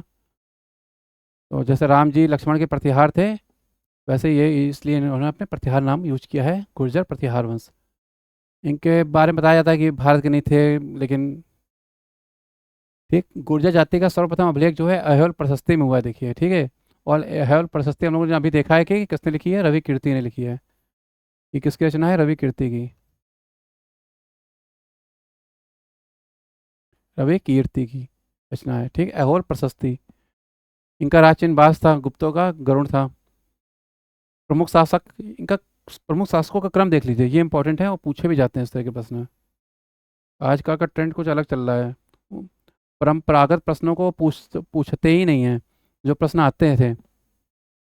लोग पीवाईक्यू आप लगा के जाइए, पीवाईक्यू से एक क्वेश्चन भी नहीं आएगा तो तकलीफ होगी। इसलिए हमेशा का तरीका एक ही होता है कि आप जी भर के अपना जितना भी सिलेबस है वो कंप्लीट करिए, रिवीजन करिए, करंट अफेयर्स पढ़िए और उसके बाद सिर्फ टेस्ट सीरीज लगाइए बस। नागभट्ट फर्स्ट, वत्सराज, नागभट्ट द्वितीय, रामभद्र, रामभद्र के बाद मिहिर भोज, महेंद्रपाल और महिपाल, ये क्रम याद रखिएगा। नागभट्ट फर्स्ट, फिर वत्सराज, वत्सराज ने त्रिपक्षीय संघर्ष प्रारंभ किया, नागभट्ट द्वितीय ने कन्नौज को राजधानी बनाया प्रतिहारों की, रामभद्र, मिहिर भोज, महेंद्रपाल और महिपाल। अंतिम प्रतिहार शासक कौन था? राजपाल था। राज्यपाल कर लीजिए, ऐसे राज्यपाल कर लेते हैं ना, राजपाल, ठीक। तो राजपाल। त्रिपक्षीय संघर्ष प्रारंभ किसने किया? वसराज ने। और त्रिपक्षीय संघर्ष प्रारंभ क्यों हुआ? क्योंकि कन्नौज, बताया ना मैंने आपको कि हर्षवर्धन के बाद जो है कन्नौज जो है उत्तर भारत की राजधानी बना और सबसे प्रभावी स्थिति हो गई, जैसे दिल्ली की थी, है ना। अभी कन्नौज है, बाद में दिल्ली हो जाएगा आने वाले समय में। और उसके पहले मगध था, बिहार। तो वसराज ने प्रारंभ किया और कन्नौज के अधिकार को लेकर। नागभट्ट द्वितीय के बारे में, कन्नौजों को प्रतिहारों की राजधानी बताया, मैंने आपको बताया भी कि कन्नौज को प्रतिहारों की राजधानी किसने बनाया? नागभट्ट सेकंड ने बनाया। मिहिर भोज प्रतिहार वंश का सबसे प्रतापी शासक बोला जाता है। ग्वालियर अभिलेख में इसको आदि वराह कहा गया है। क्या कहा गया है? आदि वराह। एक अरबी यात्री सुलेमान था, उसने इसको अलबौरा कहा है। अरबी यात्री सुलेमान था, उसने इससे अलबौरा कहा है। प्रतिहारों के कारण ही जो अरब थे ना, कभी भारत में आक्रमण ही नहीं कर पाए बहुत समय तक। फिर 712 ईस्वी में कहीं मीर कासिम आया, तब उसने आक्रमण किया ना, तब कहानी है उसकी। तब तक तो ये लोग थे ही नहीं आसपास। जब तक प्रतिहार थे तब तक कुछ नहीं कर पाए, क्योंकि प्रतिहार इनको खदेड़ देते थे। वो कहते वही थे कि कभी आना तू मेरी गली। महेंद्रपाल देखते हैं। मीर भोज का उत्तराधिकारी था। इनके राज कवि और गुरु कौन थे? राजशेखर थे। ये इंपॉर्टेंट हैं गुरु इनके। इनके कुछ ग्रंथ हैं, कर्पूर मंजरी, काव्य मीमांसा, बाल भारत और बाल रामायण। नर्मदा, ये पूछा जाता है कि नर्मदा नदी को उत्तर और दक्षिण भारत की सीमा रेखा किसने बताया है? तो ये राजशेखर ही हैं जिन्होंने नर्मदा और को उत्तर और दक्षिण भारत की सीमा रेखा बताया है, ठीक। राज्यपाल हम लोग देख चुके हैं, अंतिम प्रतिहार शासक था जिसकी हत्या इसी के एक सामंत था विद्याधर चंदेल, जिस देख उसने हत्या कर दी। इनके बारे में थोड़ा प्रशासन देख लेते हैं इनका, कहीं कहीं पूछ लेते हैं, हल्का 2 लाइनें हैं। सामंतों की जागीर में रहने वाले प्रतिनिधि को कहते थे ये तंत्रपाल। प्रतिहारों ने मंत्रिपरिषद की नियुक्ति नहीं की, इनके यहाँ मंत्रिपरिषद नहीं मिलती, ठीक। और सामंतों पर नियंत्रण काफ़ी मजबूती से इन्होंने सामंतों पर नियंत्रण रखा और इसीलिए वहाँ पर एक प्रतिनिधि अपना नियुक्त किया, तंत्रपाल, ठीक, अपना रेजिडेंट जिसे कहते हैं हम लोग, उसको नियुक्त किया था। अब पाल वंश देख लेते हैं, त्रिपक्षीय संघर्ष का एक और राजवंश। प्रतिहार के बाद पाल वंश त्रिपक्षीय संघर्ष में सर्वाधिक समय तक अस्तित्व में रहने वाला यही वंश था, पाल वंश। इसकी स्थापना कौन था? संस्थापक गोपाल। इसने बंगाल में मत्स्य राज के समाप्त किया था। मत्स्य राज मतलब कि भ्रष्ट राज्य था, उसको समाप्त किया तो जनता ने स्वयं चुना, ठीक है। तो इसको हम कह सकते हैं कि जनता ने स्वयं चुना, जनता ने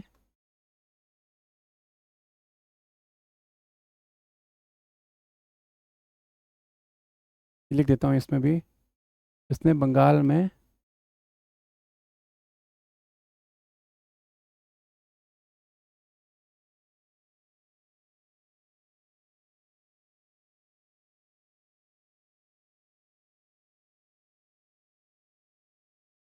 ठीक, इसने बंगाल में मत्स्य राज को समाप्त किया, इसलिए जनता ने इसे स्वयं चुना। त्रिपक्षीय संघर्ष प्रारंभ किसने किया? धर्मपाल ने। ये इंपॉर्टेंट है कि किसने किसने त्रिपक्षीय संघर्ष प्रारंभ किया और किसने भाग लिया, ठीक। तो प्रारंभ करने वाला ही पहले बार भाग भी लेगा, धर्मपाल। इसकी उपाधि थी सकल उत्तरापथ स्वामिन। ये आ गया ना, सकल उत्तरापथ स्वामिन, इसलिए उपाधियाँ रखिएगा, सकरादित्य, शिलादित्य, सकल उत्तरापथ नाथ और सकल उत्तरापथ स्वामी। सकरादित्य किसकी थी? स्कंदगुप्त की। और शिलादित्य हर्षवर्धन की। सकल उत्तरापथ नाथ हर्षवर्धन और सकल उत्तरापथ स्वामी धर्मपाल, ठीक। ये प्रश्न पूछा था कि विक्रमशिला विश्वविद्यालय का संस्थापक कौन था। तो धर्मपाल था, याद रखिएगा। और कोई नहीं, गोपाल, कुछ लोग गोपाल लगा लेते हैं, बहुत बार प्रश्न आया है और लोगों ने गलतियां की भी हैं, गोपाल। तो गोपाल नहीं, धर्मपाल है। तो इसको भी आप याद रखिएगा।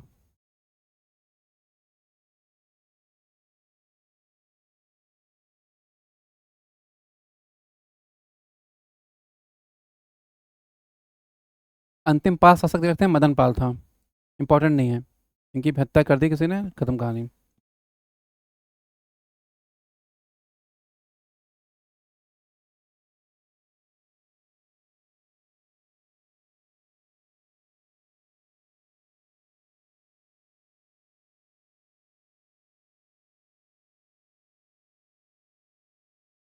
तीसरा राजवंश था जिसने त्रिपक्षीय संघर्ष में भाग लिया, वो थे राष्ट्रकूट। दक्षिण भारत के राज थे ये। इसकी संस्थापना की थी दंती दुर्ग नाम के राजा ने। और त्रिपक्षीय संघर्ष किसने प्रारंभ किया, ध्रुव फर्स्ट ने। इनका क्रम याद रखिएगा, हमेशा इनका क्रम पूछा भी गया था एक बार एग्जाम में, मुझे याद है। यूपी पीएससी के एग्जाम में पूछा गया था, सब पीसीएस के एग्जाम में पूछा गया था। तो इनका क्रम याद रखिएगा। पहले कौन सा है, ध्रुव प्रथम। और एलोरा के कैलाश मंदिर की स्थापना किसने की, कृष्ण प्रथम ने की, याद रखिएगा। गुफा संघर्ष 16। तो त्रिपक्षीय संघर्ष प्रारंभ किसने किया, ध्रुव प्रथम ने किया। अमोघ वर्ष की राजधानी क्या थी, मानखेड़ थी। जैन मत कौन आई था, कन्नड़ का पहला ग्रंथ किसने लिखा, कविराज मार्ग। ये इंपॉर्टेंट है, कन्नड़ का पहला ग्रंथ किसने लिखा, कविराज मार्ग। और जैन विद्वान कौन थे, जिनसेन थे, आदि पुराण की रचना की। ये इंपॉर्टेंट है सभी।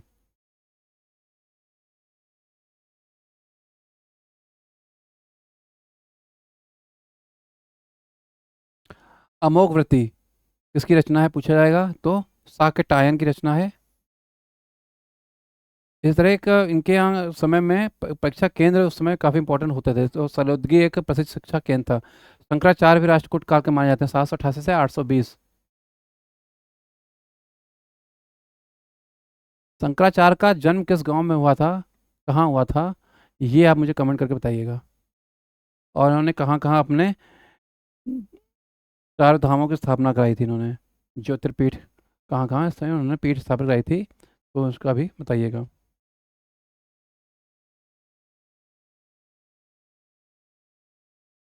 कन्नौज की गढ़वाल वंश को देख लेते हैं। प्रतिहारों का पतन के बाद इनके जो सामंत थे, जैसे अजमेर के चौहान, कन्नौज की गढ़वाल, चंदेल वंश, ठीक, इस तरह जो राजवंश थे, चंदेल वंश, चालुक्य वंश, तो ये सब स्वतंत्र हो गए और उन्होंने अपने अपने राज्य की स्थापना की। तो कन्नौज की गढ़वाल संस्थापक कौन था, चंद्रदेव था। गोविंद चंद्र इसका उत्तराधिकारी था और ये काफ़ी शक्तिशाली शासक माना जाता था। ने मगध को जीता, मालवा विजय की। इसका एक मंत्री था लक्ष्मीधर, ये पूछा था, लक्ष्मीधर कर्तकर्तरु का लेखक, ठीक। विजय चंद्र, विजय चंद्र ने अटाला देवी मंदिर का निर्माण कराया जौनपुर में। आने वाले समय में जब हम मध्यकाल पढ़ेंगे तो उसमें देखेंगे कि अटाला देवी का जो मंदिर था, इसको अटाला मस्जिद में परिवर्तित कराया था। और किसने कराया था, ये आप मुझे कमेंट करके बताइएगा, जौनपुर में, ठीक।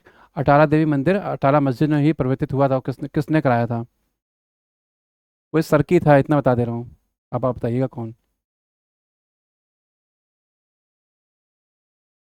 विजय चंद्र का उत्तराधिकारी था जयचंद, काफ़ी फेमस राजा है, गद्दार राजा बोला जाता है इसको इतिहास में। ये समकालीन कौन था इसके साथ, पृथ्वीराज चौहान था। ये पृथ्वीराज चौहान ये मौसेरे भाई थे। पृथ्वीराज चौहान और जयचंद जो थे मौसेरे भाई थे, मौसी के लड़के थे एक दूसरे की। बंगाल के समकालीन शासक कौन था, इनके लक्ष्मण सेन था। 1194 में चंदावर के युद्ध में मोहम्मद गोरी से पराजित हो गया। इसके पहले जब इसके पहले होगा 1191 में भी हम लोग पढ़ेंगे। तो पृथ्वीराज चौहान से हुआ था युद्ध, तराइन का फर्स्ट और सेकंड युद्ध में। तो सेकंड युद्ध में पराजित हो गए थे इसकी गद्दारी की वजह से। और फिर इनकी भी हत्या कर दी मोहम्मद गौरी ने। इनके दरबार में एक विद्वान था श्री हर्ष, उसने नैसत चरित चर्चा की रचना की है, तो ये इंपॉर्टेंट है। मालवा के राजा थे परमार, ठीक। ये भी प्रतिहारों के सामंत थे परमार, मालवा के। इसका संस्थापक सियक था। सियक की कोई औलाद नहीं थी, तो इसने एक मुंज नामक बच्चे को गोद लिया और वही इसका उत्तराधिकारी बना, मुंज। और मुंज के दो नाम थे, वो एक इन्हें वाकपति राज कहा जाता था और कवि वृष भी कहा जाता था। मेरुतुंग ने प्रबंध चिंतामणि लिखी है, एक ग्रंथ लिखा प्रबंध चिंतामणि मेरुतुंग का। इसमें मुंज की कहानी है। ठीक, तो उनकी कहानी हम लोग आगे देखेंगे क्या है।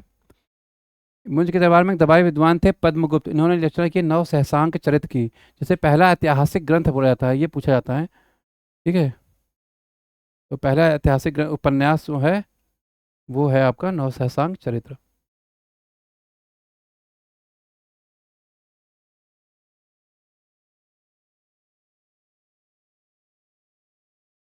इनके ही उसमें आगे हुए राजा भोज परमावंशों में। ये सिंधुराज के पुत्र थे। धार नगरी को इन्होंने राजधानी बनाया भोपाल में। इनके विद्वान थे उवट और धनपाल दो। इनके दरबार में कालिदास नाम के भी विद्वान थे। ठीक है, राजा भोज के दरबार में कालिदास भी एक विद्वान थे। ये वो कालिदास नहीं है जो चंद्रगुप्त विक्रमादित्य के दरबार में थे। ठीक है, तो कालिदास भी इनके दरबार में थे।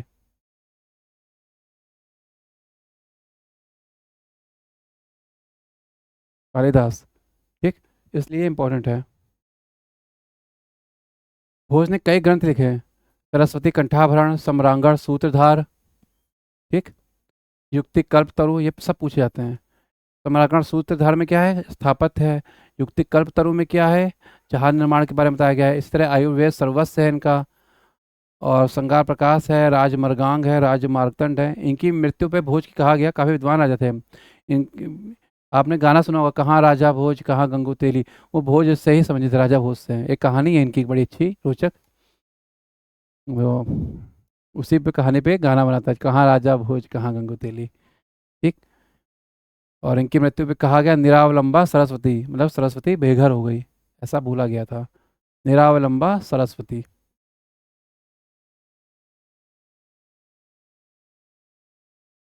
अजमेर और दिल्ली के चौहान देखते हैं।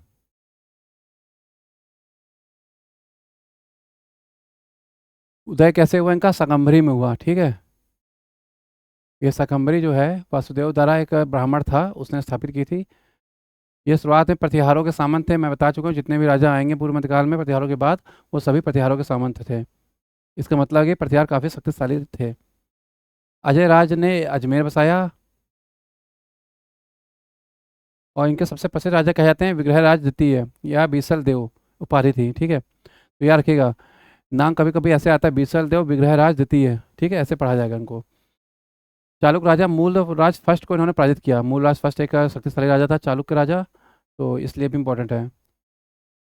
इससे हम लोग चालुक्य पढ़ें, ज़्यादा सही रहेगा, क्योंकि दक्षिण भारत में भी चालुक्य हैं, बतापी के बदामी के, तो इसे चालुक्य हैं। ठीक, गुजरात के थे चालुक्य राजा। मूलराज फर्स्ट को पराजित किया। संस्कृत विश्वविद्यालय बनवाया एक विग्रहराज ने, बीसल देव विग्रहराज ने। हरिके उसमें हरिकेल नाटक का चित्रित कराया उन्होंने। और इसी संस्कृत विद्यालय को ही तोड़कर कुतुबुद्दीन ऐबक ने 2.5 दिन का झोपड़ा बनवाया था। ठीक है, 2.5 दिन का मंदिर था ये, तो 2.5 दिन का झोपड़ा हो गया। ये संस्कृत विश्वविद्यालय था। पृथ्वीराज द्वितीय देख लेते हैं। पृथ्वीराज चौहान के नाम से फेमस है। पृथ्वीराज तृतीय चौहान वंश था, तो उसे तिथि होंगी। इनको राय पिथौरा कहा गया है।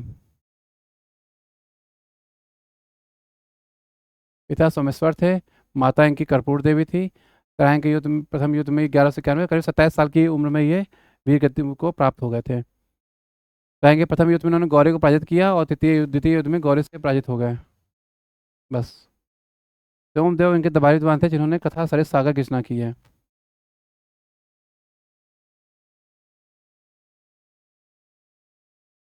हाल का एक ग्रंथ है। हाल, एक राजा था हाल।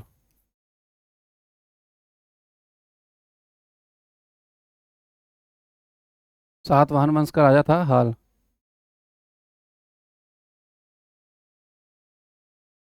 हाल, तो हाल की रचना है गाथा सप्तशती। गाथा सप्तशती। ठीक, ये क्या थी, ये 700 प्रेम कहानियों का संग्रह है।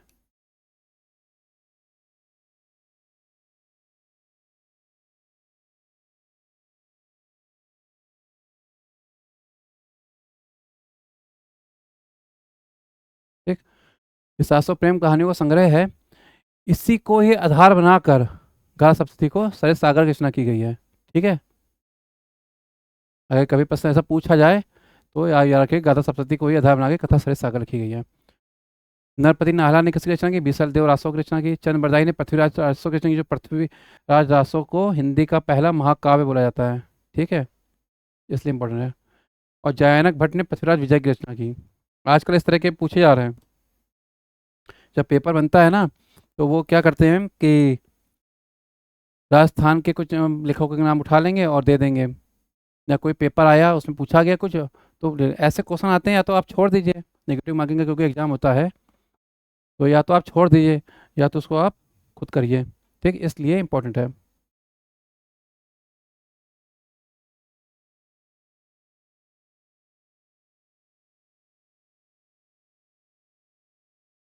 चालुक्य, ठीक है, इसको चालुक्य ना पढ़िए, चालुक्य ही पढ़िए इसे। ठीक है, ये गुजरात का राजा सोलंकी वंश था ये गुजरात का। इसकी स्थापना किसने की थी? मूलराज फर्स्ट ने की थी। इनको ही पीसलदेव विक्रय राज द्वितीय ने पराजित किया था। इनकी राजधानी कौन थी? अनहिल पाटन थी। एक राजा हुआ भीमदेव फर्स्ट। इसके शासनकाल में गुजरात पर गजनवी ने आक्रमण किया था। इनके एक सामंत थे विमल विमल शाह। उन्होंने दिलवाड़ा के जैन मंदिरों का निर्माण कराया है। पूछा जाता है कि किस ने दिलवाड़ा के जैन मंदिरों का निर्माण कराया है, तो सोलंकी वंश के सामंत थे, विमल शाह ने कराया। जय सिंह सिद्धराज एक काफ़ी अच्छा राजा था। शैव धर्म को मानता था। हेमचंद्र इनके दरबार में थे, जिन्होंने एक जैन धर्म लिखा, परिशिष्ट परवन। हेमचंद्र ने जैन ग्रंथ लिखा, परिशिष्ट परवन। तो ग्रंथ है, पूछे जाते हैं, तो इनको याद रखिएगा कि परिशिष्ट परवन किसका ग्रंथ है, तो वो हेमचंद्र का है। कुमारपाल जय मां का अनुयायी था। मांस और मदिरा पर प्रतिबंध लगाया और सोमनाथ मंदिर का जीर्णोद्धार कराया। तीन राजा ऐसे हैं जिन्होंने मांस और मदिरा पर प्रतिबंध लगाया। पहला अशोक था, तीसरा कुमार पाल है, और दूसरा कौन है?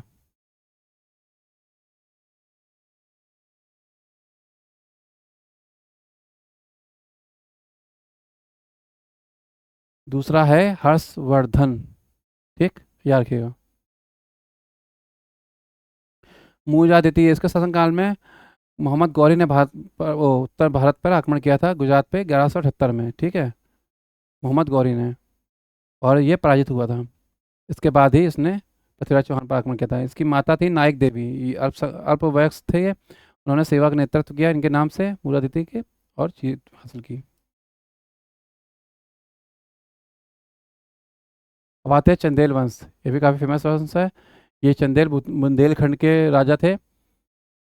जुजात भुक्ति, बुंदेलखंड का मूल पूर्ण नाम जो है जुजात भुक्ति है मूल नाम। ठीक, याद रखिएगा। चंदेल वंश की स्थापना की थी नन्नुक ने। पूछा जाता है कि चंदेल वंश का स्थापक कौन है? नन्नुक। हर्ष, खजुराहो लेख में परम भट्टारक कहा गया है हर्ष को। ठीक है, एक राजा था हर्ष, उसको खजुराहो लेख में क्या कहा है? परम भट्टारक कहा गया है, ये भी याद रखिएगा। यशोवर्मन, खजुराहो में विष्णु मंदिर का निर्माण कराया यशोवर्मन ने। धंगदेव, खजुराहो के साथ जितने अधिक ज़्यादा से ज़्यादा मंदिरों का निर्माण जो है धंगदेव ने कराया है। प्रतिहारों से पूर्ण स्वतंत्र राजा बनाइए, धंगदेव पहला शक्तिशाली राजा। वास्तविक राजा माना जाता है यशोवर्मन को। ठीक है, याद रखिएगा, वास्तविक राजा था।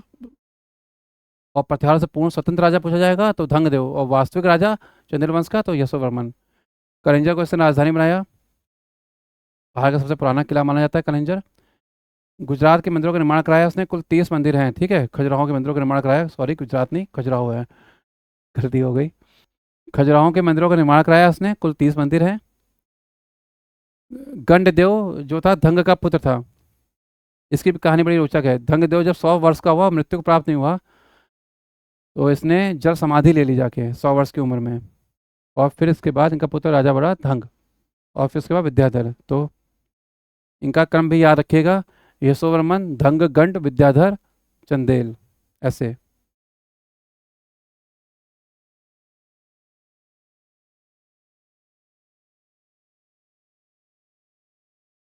विद्याधर का राजा जब बना तो उसने गजनवी का सामना किया, इसलिए कहते हैं शक्तिशाली राजा था विद्याधर। ठीक है, परमर्दी देव अंतिम चंदेल राजा था। इसके सेना नायक थे आल्हा और उदल, जो पृथ्वीराज चौहान से पराजित हुए थे। और उसमें उदल शायद मृत्यु को प्राप्त हो गए थे पृथ्वीराज चौहान के द्वारा, और आल्हा ने संन्यास ले लिया था बाद में। ठीक, इसलिए इनके बारे में कहानी काफ़ी है। और जगनी कवि ने परमार रासों की रचना की, पूछा जाता है किसने परमार रासों की रचना की, तो जगनी कवि ने की।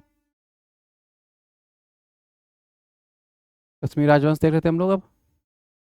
कश्मीर में 3 राजवंश हुए, इंपॉर्टेंट इंपॉर्टेंट हैं, बस इनके बारे में पढ़ लीजिए, अगर आता तो इन्हीं से आता, नहीं तो नहीं आता। काकोटक वंश, उत्पल वंश और लोहार वंश। राज तंगड़ी में की रचना की कल्हड़ ने। इसमें कुल ये पूछे जाते हैं प्रश्न, इसलिए इंपॉर्टेंट है। कश्मीर पर लिखित ये एकमात्र ऐतिहासिक ग्रंथ है राज तंगड़ी। तिथिवार इसमें लिखा गया है, इसलिए इंपॉर्टेंट है। इसमें 8 अध्याय हैं और संस्कृत में लिखा गया है ग्रंथ। 8 अध्याय हैं, संस्कृत में लिखा गया है। इस तरह का पूछा जाता है कि अर्थशास्त्र में कितने अध्याय हैं, तो 15। ठीक है, अर्थशास्त्र में 15 अध्याय हैं। भारत का पहला ऐतिहासिक ग्रंथ है, देखिए बताया था मैंने। इसकी रचना कब पूर्ण हुई? 1148 में। कब? लाहौर वंश का शासक था जय सिंह, उसके शासनकाल में ये रचना पूर्ण हुई।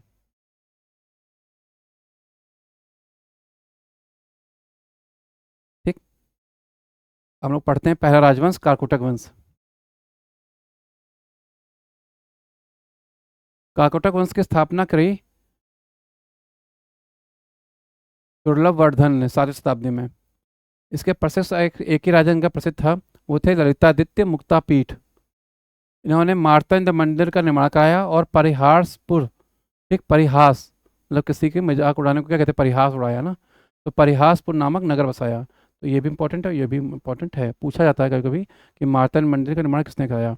ये नगर कभी नहीं पूछा गया, तो कभी पूछा जा सकता है। उत्पल वंश, इसकी स्थापना किसने की? अवंती वर्मन ने की। नहरों का निर्माण कराया और झेलम पर एक बांध बनवाया। ठीक, कश्मीर में नहरों का निर्माण किसने कराया? अवंती वर्मन ने।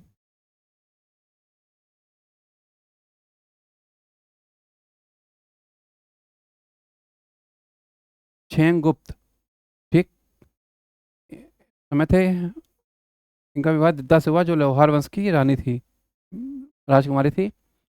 गजनवी का आक्रमण जो है गुप्त के समय कश्मीर पर हुआ था। ठीक है, याद रखिएगा।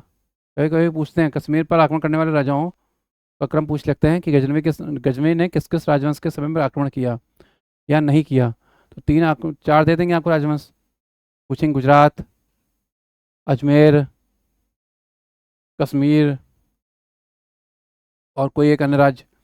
तो आपको अगर ये नहीं पता होगा तो क्वेश्चन गलत हो सकता है, और सरल सा क्वेश्चन होगा, गलत होगा तो तकलीफ ज़्यादा होती है।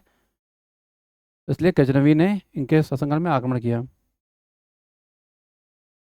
लोहार वंश, हेमगुप्त की मृत्यु हो गई, तो जो संस्थापक था इसका संग्राम राज, ये दिद्दा जो थी रानी, जो क्षेमगुप्त की पत्नी थी रानी दिद्दा, उसका ये भतीजा था संग्राम संग्राम राज। ठीक है, रानी रानी दिद्दा का भतीजा था संग्राम राज, उसने लोहार वंश की स्थापना की। इसी के शासनकाल में एक राजा हुआ हर्ष, संग्राम राज का वंशज था हर्ष, जिसे कलहड़ ने तुरस्क या तुर्क कहा। इसने मंदिरों की संपत्ति जब्त कर ली थी, इसलिए इसको कश्मीर का तुर्क बोला या कश्मीर का नीरो बोला। ठीक है, जयसिंह एक राजा हुआ, ये थोड़ा अच्छा राजा था बाकियों से। तो इसके शासनकाल में ही राजतंत्र रचना पूरी हुई। और जो आगे चलकर मध्यकाल में जो कश्मीर का राजा बनेगा जैनुल आबदीन, वो इसका विस्तार कराएगा। और कौन कौन किसके द्वारा कराएगा? जोना राज और श्रीवर द्वारा। जो रानी कोटा होती हैं वो एक विवाह कर लेती हैं एक राजा से, एक सौदागर से, तो वो मुस्लिम मुस्लिम वंश की स्थापना करता है कश्मीर में। और उसी का पुत्र होता है एक सिकंदर, और सिकंदर इसे बुत किस्म बोला जाता है। और उसके बाद ही उस सिकंदर का लड़का होता है ये जैनुल आबदीन। बाद में 1586, लगभग 1586 में अकबर कश्मीर पर विजय प्राप्त कर लेता है। ठीक है, मतलब मुगल साम्राज्य में मिला लेता है कश्मीर को।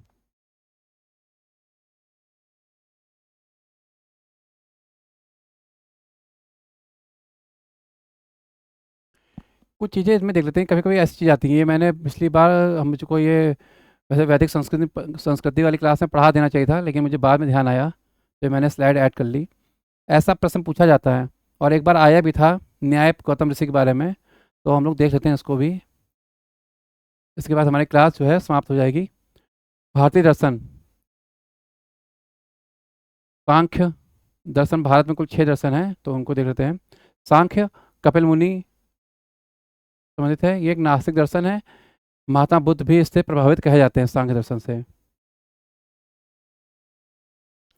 गीता में भी इसका प्रभाव दिखता है सांख्य दर्शन का, ठीक है।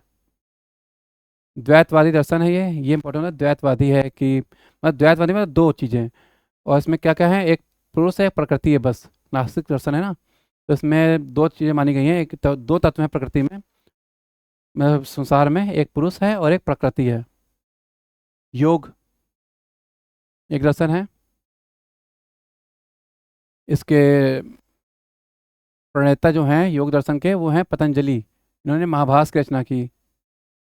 ये पढ़े, महाभास वही है जो पाणिनि की अष्टाध्यायी है, उसी पर टीका है, ठीक है, महाभास से पतंजलि की। न्याय दर्शन के प्रणेता कौन है, वो हैं गौतम ऋषि। ये भी नास्तिक दर्शन है, ये तर्क पर आधारित है, ठीक है। वैशेषिक दर्शन कणाद मुनि है, नास्तिक दर्शन ये भी है। कहते हैं इन्होंने परमाणु बम का कुछ बताया था, सिद्धांत बताया था उन्होंने, तो इसलिए भी वैशेषिक दर्शन इंपॉर्टेंट है। मीमांसा, इसे पूर्व मीमांसा कहते हैं, इसके प्रणेता जैमिनी ऋषि को विद्वान माने गए इनके। वेदांत उत्तर मीमांसा, सबसे इंपॉर्टेंट ग्रंथ यही माना जाता है, वेदांत उत्तर मीमांसा है। वेदांत का अर्थ होता है ज्ञान का अंत। वेदांत का मतलब ये नहीं कि वेदों का अंत, ज्ञान का अंत। तो इसके प्रणेता जो हैं बादरायण ऋषि माने जाते हैं। कौन से ऋषि? बादरायण ऋषि। वेदों के प्रस्थान त्रयी में शामिल क्या हैं? एक वेदांग होता है, वो अलग है। शिक्षा, कल्प, व्याकरण, ज्योतिष, छंद, निरुक्त, वो वेदांग होता है, ठीक है। वेदों के अंग मतलब वेदांग, ठीक। ये वेदांग होता है, ये होते हैं शिक्षा, कल्प, व्याकरण, ज्योतिष, छंद, निरुक्त। शिक्षा, कल्प, व्याकरण,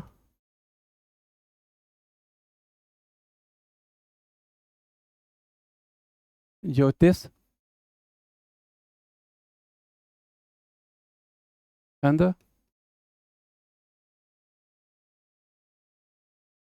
तो कभी वेदांत और वेदांग में कंफ्यूज ना होइएगा, ये तो कन्फ्यूजिया आ जाएंगे, ठीक है।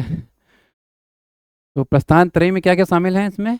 इसमें शामिल है भगवत गीता, ब्रह्मसूत्र और उपनिषद। तो कभी प्रश्न आ जाए तो याद रखिएगा प्रस्थान त्रयी में कौन शामिल नहीं है, प्रश्न आएगा अगर आएगा तो। और उसमें 3 दे दिए जाएंगे, ये तो शामिल है, और एक चौथा दे दिया जाएगा और आपसे पूछ लिया जाएगा, तो आप उसमें गड़बड़ कर सकते हैं। तो इसलिए इसको याद रखिएगा, भगवत गीता, ब्रह्मसूत्र और उपनिषद शामिल हैं इनके प्रस्थान त्रयी में, ठीक है। तो आज के लिए बस इतना ही, क्योंकि अब क्लास का समाप्ति का समय आ चुका है और हो गई है। अब आगे क्लास में हम लोग दक्षिण भारत का इतिहास देखेंगे, और उसके साथ ही हमारी प्राचीन भारत का सिलेबस समाप्त हो जाएगा। उम्मीद करता हूँ कि क्लास आपको समझ में आई होगी। ऐसे समझाने को कुछ होता नहीं है इतिहास में, सब कहानियाँ हैं, लेकिन इंपॉर्टेंट चीज़ें होती हैं, इनको एक दो बार आप पढ़ेंगे तो याद हो जाएगा। तो आप इसका स्क्रीनशॉट ले सकते हैं क्लास का, जिससे कि आपको चीज़ें अच्छे तरीके से याद हो जाएं, ठीक। और इतना क्लियर लिखा गया है कि आपको याद भी होगा।